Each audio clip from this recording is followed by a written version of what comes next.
ಯೋಗಾರೋಗ್ಯ YouTube ಚಾನೆಲ್ಗೆ ನಿಮ್ಮೆಲ್ಲರಿಗೂ ಆದರದ ಸ್ವಾಗತ. ನಾವು ಹಿಂದಿನ ಯೂಟ್ಯೂಬ್ ಚಾನೆಲ್ನಲ್ಲಿ ಮಧುಮೇಹ ರೋಗಕ್ಕೆ ಲೂಸ್ನಿಂಗ್ ಪ್ರಾಕ್ಟೀಸ್, ಬ್ರೀದಿಂಗ್ ಎಕ್ಸರ್ಸೈಸ್ ಹಾಗೂ ಆಸನಗಳ ಪ್ರಾಕ್ಟೀಸ್ ಅನ್ನು ಯಾವ ರೀತಿ ಮಾಡ್ಕೋಬೇಕು ಅಂತ ನಿಮ್ಗೆಲ್ಲ ತಿಳಿಸಿದ್ದೀವಿ. ಈ ಚಾನೆಲ್ನಲ್ಲಿ ಮುಖ್ಯವಾಗಿ ಪ್ರಾಣಾಯಾಮದ ಬಳಕೆ ಅಂದ್ರೆ ಪ್ರಾಣಾಯಾಮವನ್ನು ಯಾವ ರೀತಿ ಪ್ರಾಕ್ಟೀಸ್ ಮಾಡಬೇಕು ಅಂತ ನೋಡೋಣ. ಪ್ರಾಣಾಯಾಮದಲ್ಲೂ ಯಾವ್ಯಾವ ಪ್ರಾಕ್ಟೀಸ್ ಡಯಾಬಿಟಿಸ್ಗೆ ಅಂದ್ರೆ ಮಧುಮೇಹಕ್ಕೆ ಉಪಯೋಗಕರವಾಗಿದೆ ಅಂತ ನೋಡೋಣ. ಪ್ರಾಣಾಯಾಮ ಟೆಕ್ನಿಕ್ ಮಾಡುವ ಮೊದಲು ನೀವು ಸ್ಲೋ ಬ್ರೀದಿಂಗ್, ಫಾಸ್ಟ್ ಬ್ರೀದಿಂಗ್ ಹಾಗೂ ಬ್ರೆತ್ ಅನ್ನು ಅಂದ್ರೆ ನಮ್ಮ ಉಸಿರನ್ನು ಹೋಲ್ಡ್ ಮಾಡುವಂತದ್ದು ಸ್ವಲ್ಪ ನಿಧಾನವಾಗಿ ಪ್ರಾಕ್ಟೀಸ್ ಮಾಡ್ಕೊಳ್ಳಿ. ಇಲ್ಲಿ ನಾವು ನಾಡಿ ಶುದ್ಧಿ ಅಥವಾ ಕೂಲಿಂಗ್ ಪ್ರಾಣಾಯಾಮ, ಈ ಪ್ರಾಣಾಯಾಮಗಳು ನಮ್ಗೆ ಸ್ಟ್ರೆಸ್ ಲೆವೆಲ್ ಅನ್ನು ರೆಡ್ಯೂಸ್ ಮಾಡಲು ಹೆಲ್ಪ್ ಮಾಡುತ್ತೆ. ನಾಡಿ ಶುದ್ಧಿ ಹಾಗೂ ಕೂಲಿಂಗ್ ಎಕ್ಸರ್ಸೈಸ್, ಕೂಲಿಂಗ್ ಪ್ರಾಣಾಯಾಮಗಳಾದ ಸಿತಲಿ, ಸಿತಕಾರಿ ಹಾಗೂ ಸದಂತ, ಈ ಪ್ರಾಕ್ಟೀಸ್ ಅನ್ನು ಮಾಡುವ ಮುಖಾಂತರ ನಮ್ಮ ಸ್ಟ್ರೆಸ್ ಲೆವೆಲ್ ಅನ್ನು, ನರ್ವಸ್ ಸಿಸ್ಟಮ್ ಅಲ್ಲಿ ರೇಸ್ ಆಗಿರುವ ಸ್ಟ್ರೆಸ್ ಲೆವೆಲ್ ಅನ್ನು ಲೋವರ್ ಮಾಡಬಹುದು. ನಿಮಗೆಲ್ಲ ತಿಳಿದಿರುವಂತೆ ಲೈಫ್ ಸ್ಟೈಲ್ ಡಿಸೀಸ್ಗಳಿಗೆ ನಮ್ಮ ಲಿವಿಂಗ್ ಸ್ಟೈಲ್ ಕಾರಣವಾದಂತೆ ನಮ್ಮ ಸ್ಟ್ರೆಸ್ ಲೆವೆಲ್ ಕಾರಣವಾಗಿರುತ್ತೆ. ಸೊ ಇದು ತುಂಬಾ ಮುಖ್ಯವಾಗಿ ನಾವು ಲೋವರ್ ಮಾಡಲು ಅಂದ್ರೆ ಸ್ಟ್ರೆಸ್ ಲೆವೆಲ್ ಅನ್ನು ಕಡಿಮೆ ಮಾಡಿಕೊಳ್ಳಲು ಉಪಯೋಗಕರವಾಗಿದೆ. ಹಾಗೂ ನಾವು ಮಾಡುವ ಪ್ರಾಕ್ಟೀಸ್ಗಳಾದ ಭಸ್ತ್ರಿಕಾ ಅಥವಾ ಕಪಾಲ್ಭಾತಿ, ಈ ಪ್ರಾಕ್ಟೀಸ್ಗಳು ನಮ್ಗೆ ಆಕ್ಸಿಜನ್ ಲೆವೆಲ್ ಅನ್ನು, ನಮ್ಮ ಬ್ಲಡ್ ಸ್ಟ್ರೀಮ್ ಅಲ್ಲಿ ಫ್ಲೋ ಆಗ್ತಿರುವ ಆಕ್ಸಿಜನ್ ಲೆವೆಲ್ ಅನ್ನು ರೀಚ್ ಮಾಡಿ ಕಾರ್ಬನ್ ಡೈಆಕ್ಸೈಡ್ ಅನ್ನು ಕಡಿಮೆ ಮಾಡಲು ಉಪಯೋಗಕರವಾಗಿದೆ. ಸೊ ಮಧುಮೇಹಕ್ಕೆ ಇದು ನಮ್ಮ ಪಾರ್ಟ್ 4 ಅಲ್ಲಿ ಕೊನೆಯದಾಗಿ ನಾವು ಪ್ರಾಣಾಯಾಮವನ್ನು ಯಾವ ಪ್ರಾಣಾಯಾಮಗಳನ್ನು ಮಾಡಬಹುದು ಅಂತ ನೋಡೋಣ. ನಾವು ಕಪಾಲ್ಭಾತಿಯಿಂದ ಪ್ರಾರಂಭಿಸೋಣ. ಇಲ್ಲಿ ಮೊದಲಿಗೆ ನಿಮ್ಮ ಕೈಯನ್ನು ನೀ ಮೇಲೆ ಸಪೋರ್ಟ್ ಇಡಬೇಕು. ಪ್ರಾರಂಭದ ದಿನಗಳಲ್ಲಿ ಒಂದು ಕೈಯನ್ನು ಅಂದ್ರೆ ಬಲಗೈಯನ್ನು ಅಬ್ಡಮನ್ ಮೇಲೆ ಇಟ್ಕೊಳ್ಳಿ, ಹೊಟ್ಟೆ ಮೇಲೆ ಇಟ್ಕೊಳ್ಳಿ. ಈಗ ನಾವು ಫೋರ್ಸ್ಫುಲ್ ಬ್ರೀದ್ ಔಟ್ ಮಾಡ್ತೀವಿ, ಅಂದ್ರೆ ನಾವು ತುಂಬಾ ಒತ್ತಡ ಹಾಕೊಂಡು ಬ್ರೀದ್ ಔಟ್ ಮಾಡ್ತಾ ಇರಬೇಕು, ಎಕ್ಸಲೇಷನ್ ಮಾಡ್ತಾ ಇರಬೇಕು.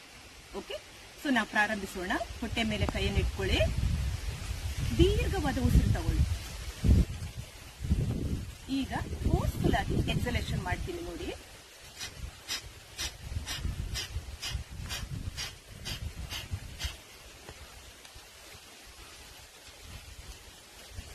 ಈ ರೀತಿಯಾಗಿ ಒಂದು ದೀರ್ಘವಾದ ಉಸಿರನ್ನು ತಗೊಂಡು ನಂತರ ನಾವು ಕಪಾಲ್ಭಾತಿಯನ್ನು ಪ್ರಾರಂಭಿಸಬೇಕು. ಹೇಗಂದ್ರೆ ನೀವು ಉಸಿರನ್ನು ವಿದೌಟ್ ಬ್ರೇಕ್ ಎಕ್ಸಲೇಷನ್ ಅನ್ನೇ ಮಾಡ್ತಾ ಇದ್ದೀವಿ, ಅಂದ್ರೆ ಆಕ್ಟಿವ್ ಎಕ್ಸಲೇಷನ್ ಅಂತೀವಿ. ಈಗ ಇನ್ನೊಮ್ಮೆ ನೋಡಿ, ಎರಡೂ ಕೈಗಳನ್ನು ನಾನು ನೀ ಮೇಲೆ ಇಟ್ಕೊಂಡಿದ್ದೀನಿ. ಈಗ ದೀರ್ಘವಾಗಿ ಉಸಿರು ತಗೊಂಡು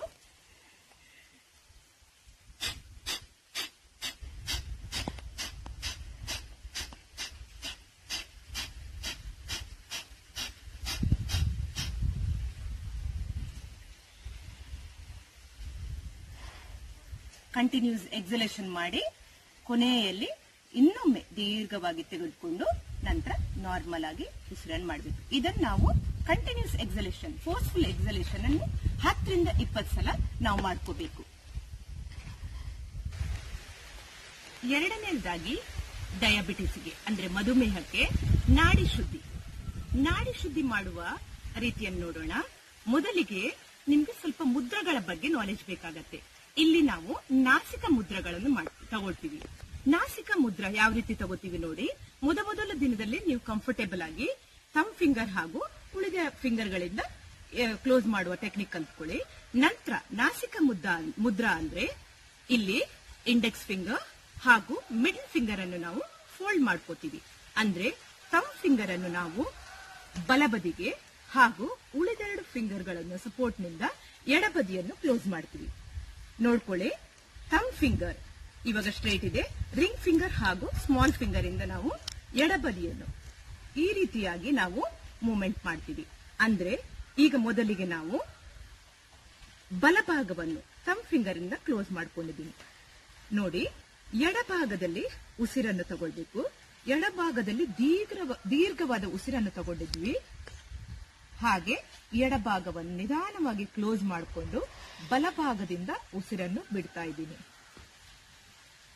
ಹಾಗೆ ಬಲಭಾಗದಿಂದ ಉಸಿರನ್ನು ದೀರ್ಘವಾಗಿ ತಗೊಂಡು ಬಲಭಾಗವನ್ನು ಕ್ಲೋಸ್ ಮಾಡಿಕೊಂಡು ಎಡಭಾಗದಿಂದ ಬಿಡ್ತಾ ಇದ್ದೀನಿ. ಇನ್ನೊಮ್ಮೆ ನೀವು ನಾಸಿಕ ಮುದ್ರವನ್ನು ನಿಮ್ಮ ಬಲ ಕೈಯಿಂದ ತಗೋಬೇಕು. ಇನ್ನೊಂದು ಕೈಯಲ್ಲಿ ಚಿನ್ಮುದ್ರ ಅಂದ್ರೆ ನೀವು ಥಂಬ್ ಫಿಂಗರ್ ಹಾಗೂ ಇಂಡೆಕ್ಸ್ ಫಿಂಗರ್ ಗಳನ್ನು ಒಟ್ಟಾಗಿರಿಸಿ ಮತ್ತುಳಿದ ಫಿಂಗರ್ ಗಳನ್ನು ಸ್ಟ್ರೈಟ್ ಆಗಿರಿ. ಈ ರೀತಿಯಾಗಿ ನಿಮ್ಮ ಎಡಗೈಯನ್ನು ಎಡನೀಯ ಮೇಲೆ ಇಟ್ಕೊಳ್ಳಿ ಹಾಗೂ ನಾಸಿಕ ಮುದ್ರವನ್ನು ಬಲಗೈಯಿಂದ ತಗೊಂಡು ನಾವೀಗ ಬಲ ಬದಿಯನ್ನು ಕ್ಲೋಸ್ ಮಾಡ್ಕೊಂಡಿದ್ದೀನಿ ಥಂಬ್ ಫಿಂಗರ್ ಇಂದ. ರೈಟ್, ಅಲ್ಲಿಂದ ಮುಂದೆ ನಾವೀಗ ಎಡಬದಿಯಿಂದ ಉಸಿರನ್ನು ತಗೋತಾ ಇದ್ದೀನಿ ನೋಡಿ. ಹಾಗೆ ಎಡಬದಿಯನ್ನು ಕ್ಲೋಸ್ ಮಾಡಿಕೊಂಡು ಬಲಬದಿಯಿಂದ ಉಸಿರನ್ನು ಬಿಡ್ತಾ ಇದ್ದೀನಿ. ಈಗ ಬಲಬದಿಯಿಂದ ದೀರ್ಘವಾಗಿ ಉಸಿರು ತಗೊಳ್ತಾ ಬಲಬದಿಯನ್ನು ಕ್ಲೋಸ್ ಮಾಡಿಕೊಂಡು ಎಡಬದಿಯಿಂದ ಉಸಿರನ್ನು ಬಿಡ್ತಾ ಇದ್ದೀನಿ. ಇಲ್ಲಿಗೆ ನಂದು ಒಂದು ಸೈಕಲ್ ಕಂಪ್ಲೀಟ್ ಆಗಿದೆ. ಹೀಗೆ 5 ರಿಂದ 10, 10 ರಿಂದ 15 ಸೈಕಲ್ ಅನ್ನು ನೀವು ಮಾಡ್ಕೋಬೇಕು. ಈ ಟೆಕ್ನಿಕ್ ಅನ್ನು ಮಾಡುವಾಗ ನೋಡ್ಕೊಳ್ಳಿ, ಎಷ್ಟು ದೀರ್ಘವಾಗಿ ಉಸಿರನ್ನು ತಗೋತೀವಿ ಅಷ್ಟು ಒಳ್ಳೆದಾಗಿರುತ್ತೆ ಹಾಗೂ ಉಸಿರನ್ನು ಬಿಡುವ ಕ್ರಮವು ಅಷ್ಟೇ ದೀರ್ಘವಾಗಿರಬೇಕು. ಈಗ ನಾವು ಕೂಲಿಂಗ್ ಪ್ರಾಣಾಯಾಮಗಳ ಬಗ್ಗೆ ನೋಡೋಣ. ಇಲ್ಲಿ 3 ವಿಧವಿದೆ: ಸಿತಲಿ ಪ್ರಾಣಾಯಾಮ, ಸಿತಕಾರಿ ಪ್ರಾಣಾಯಾಮ ಹಾಗೂ ಸದಂತ. ಈ 3 ವಿಧಗಳನ್ನು ನಾವು ಇಲ್ಲಿ ಪ್ರಾಕ್ಟೀಸ್ ಮಾಡೋಣ. ಮೊದಲನೆಯದಾಗಿ ಸಿತಲಿ ಪ್ರಾಣಾಯಾಮದಲ್ಲಿ ಯಾವ ರೀತಿ ಮಾಡಬೇಕಂದ್ರೆ, ನಾವು ಪ್ರಥಮವಾಗಿ ಬಾಯನ್ನು ಓ ಶೇಪ್ ಅಲ್ಲಿ ಸ್ವಲ್ಪ ಓಪನ್ ಮಾಡ್ಕೋಬೇಕು. ಅಂದ್ರೆ ಇಲ್ಲಿ ನಾವು ಟಂಗ್ ಅನ್ನು ಕರ್ಲ್ ಅಪ್ ಮಾಡಬೇಕು. ಎಡ್ಜಸ್ ಆಫ್ ಟಂಗ್ ಅನ್ನು, ಇದನ್ನು ಸೈಡ್ ಎಡ್ಜಸ್ ಗಳನ್ನು ಎರಡೂ ಕಡೆಯಿಂದ ಕರ್ಲ್ ಮಾಡಿಕೊಂಡು ಅಂದ್ರೆ ಫೋಲ್ಡ್ ಮಾಡಿಕೊಂಡು ಟಂಗ್ ಅನ್ನು ಹೊರಗೆ ಹಾಕಬೇಕು. ಅಂದ್ರೆ ಈ ರೀತಿಯಾಗಿ ಇಲ್ಲಿ ನಾವು ಉಸಿರನ್ನು ಟಂಗ್ಗಳ ಆ ಫೋಲ್ಡೆಡ್ ಗಳ ಮಧ್ಯದಲ್ಲಿ ನಾವು ಉಸಿರನ್ನು ಎಳ್ಕೋಬೇಕು. ಆದ್ರೆ ಉಸಿರನ್ನು ತೆಗೆದುಕೊಂಡ ನಂತರ ಏನ್ ಮಾಡ್ಬೇಕಂದ್ರೆ ನಾವು ಬಾಯನ್ನು ಕ್ಲೋಸ್ ಮಾಡಿ ಮೂಗಿಂದ ಉಸಿರು ಬಿಡಬೇಕು. ಇದು ಮುಖ್ಯವಾಗಿ ನಮಗೆ ಕೂಲಿಂಗ್ ಪ್ರಾಣಾಯಾಮ ಆಗಿರ್ಲಿ ಇವು ನರ್ವಸ್ ಸಿಸ್ಟಮ್ ಅನ್ನು ಕೂಲ್ ಮಾಡುತ್ತೆ. ಅಂದ್ರೆ ಇವು ನಮ್ಮ ರಿಲ್ಯಾಕ್ಸಿಂಗಿಗೆ, ಬ್ರೈನ್ ರಿಲ್ಯಾಕ್ಸಿಂಗಿಗೆ ತುಂಬಾ ಉಪಯೋಗಕರವಾಗಿದೆ. ಈಗ ನೋಡೋಣ. ಈಗ ಪ್ರಥಮವಾಗಿ ಬೆನ್ನನ್ನು ನೇರವಾಗಿ ಇಟ್ಕೊಳ್ಳಿ. ಕೈಯಲ್ಲಿ ಚಿನ್ಮುದ್ರವನ್ನು ಇಟ್ಕೊಂಡು ಅದನ್ನು ನೀ ಮೇಲೆ ಇಟ್ಕೊಳ್ಳಿ. ಹಾಗೂ ನಾವೀಗ ಉಸಿರನ್ನು ಟಂಗ್ಗಳ ಟ್ವಿಸ್ಟ್ ಫೋಲ್ಡೆಡ್ ಒಳಗಿಂದ ತಗೋತೀವಿ.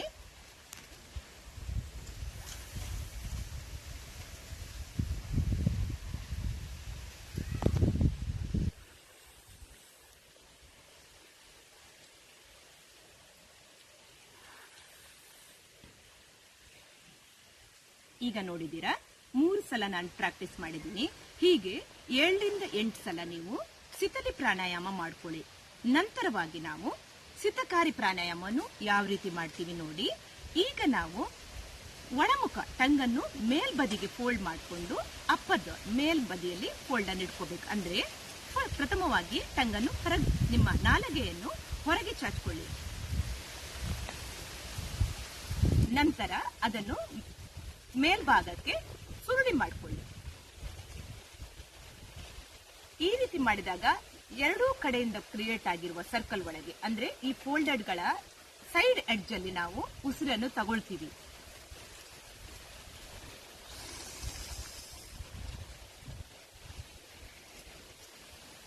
ಉಸಿರನ್ನು ಬಿಡುವಾಗ ಸಿತಲಿಯಂತೆ ಬಾಯನ್ನು ಕ್ಲೋಸ್ ಮಾಡಿಕೊಂಡು ನಿಮ್ಮ ಮೂಗಿನ ಮುಖಾಂತರ ಎಕ್ಸೇಲ್ ಮಾಡ್ಕೊಳ್ಬೇಕು. ಇನ್ನೊಮ್ಮೆ ನೋಡ್ಕೊಳ್ಳಿ, ನಿಮ್ಮ ಕೈಗಳನ್ನು ಇಲ್ಲೂ ಚಿನ್ಮುದ್ರದಲ್ಲಿ ಕಂಟಿನ್ಯೂಯೇಷನ್ ಇರಲಿ ಹಾಗೂ ನಾಲಿಗೆಯನ್ನು ಹೊರಗೆ ಚಾಚಿ ಫೋಲ್ಡ್ ಮಾಡಿ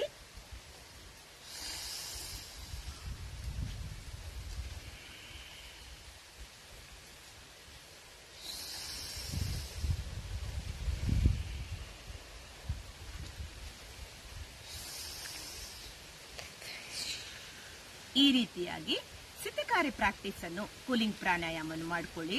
ಕೊನೆಯದಾಗಿ ಸದಂತ, ಇದರ ಉಪಯೋಗ ತುಂಬಾ, ಆದರೆ ಡಯಾಬಿಟಿಸ್ ಅಲ್ಲಿ ನಾವು ಇದನ್ನು ಕೂಲಿಂಗಿಗಾಗಿ ಉಪಯೋಗಿಸುತ್ತೇವೆ.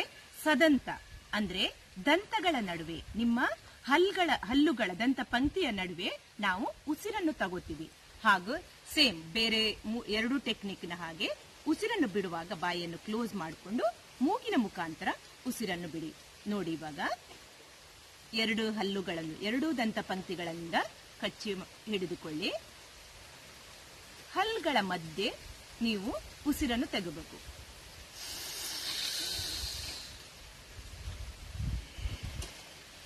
ಬಾಯನ್ನು ಕ್ಲೋಸ್ ಮಾಡಿಕೊಂಡು ಮೂಗಿಂದ ನೀವು ಉಸಿರನ್ನು ಬಿಡಬೇಕು. ಇನ್ನೊಮ್ಮೆ ನೋಡ್ಕೊಳ್ಳಿ.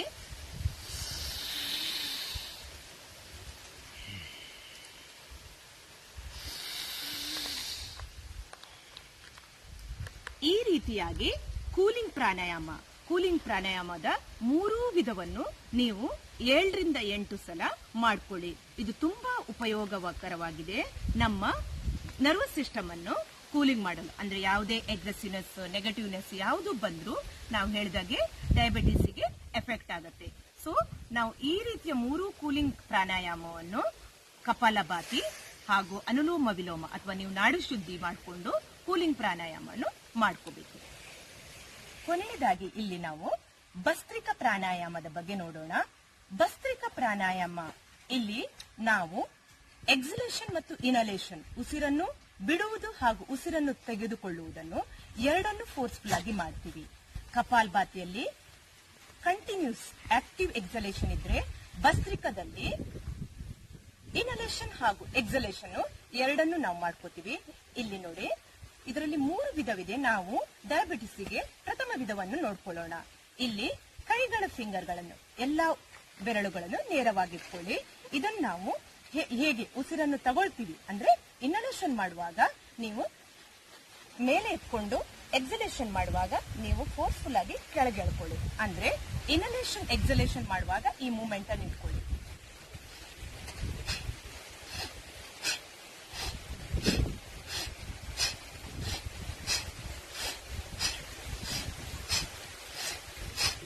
ಈ ರೀತಿಯಾಗಿ ನಿಮ್ಗೆ ಎಷ್ಟಾಗತ್ತೆ ಅಂತ ನೋಡ್ಕೊಳ್ಳಿ.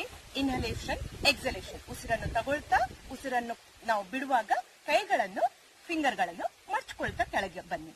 ಈ ರೀತಿಯಾಗಿ ನೀವು 10 ರಿಂದ 15 ಸಲ, ನಂತರ ಆ 10 ರಿಂದ 15 ಸಲ ಮಾಡುವ ರೆಪಿಟೇಷನ್ 2 ರಿಂದ 3 ಸಲ ಆಗಿ ಮಾಡ್ಕೊಳ್ಳಿ. ಇದನ್ನು ನಾವು ಭಸ್ತ್ರಿಕಾ ಪ್ರಾಣಾಯಾಮ ಅಂತೀವಿ. ಇದು ಮುಖ್ಯವಾಗಿ ನಮಗೆ ಆಕ್ಸಿಜನ್ ಲೆವೆಲ್ ಅನ್ನು ಇನ್ಕ್ರೀಸ್ ಮಾಡಲು ಉಪಯೋಗವಾಗಿದೆ. ಈ ಮುಖಾಂತರ ಇದು ಡಯಾಬಿಟಿಸ್ಗೆ ಮುಖ್ಯವಾದ ಪ್ರಾಣಾಯಾಮ ಪ್ರಾಕ್ಟೀಸ್ ಆಗಿದೆ.